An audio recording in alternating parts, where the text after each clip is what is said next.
আবহাওয়াজনিত কারণে সরবরাহ ব্যাহত হওয়ার সংখ্যা কমে যাওয়ায় সপ্তাহ ব্যবধানে গমের দাম ৩.৬০% বেড়ে বুশেল প্রতি $5.২৬ দাঁড়িয়েছে।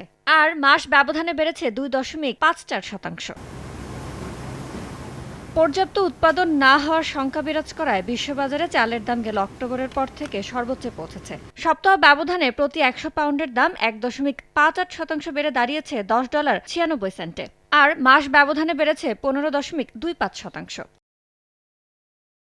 সরবরাহ নিয়ে উদ্বেগ বিরাজ করায় সপ্তাহ ব্যবধানে প্রতি বুশেল ভুট্টার দাম ১.৩৮% বেড়ে দাঁড়িয়েছে $৪.২৭। তবে মাস ব্যবধানে কমেছে ৩.৩২%। এদিকে সপ্তাহ ব্যবধানে বার্লির দাম টনপ্রতি ৬.৯৪% কমে নেমেছে $২২.৯২। মাস ব্যবধানে কমেছে ৭.৮৯%। ইয়ানুর শিফাত, সময় সংবাদ।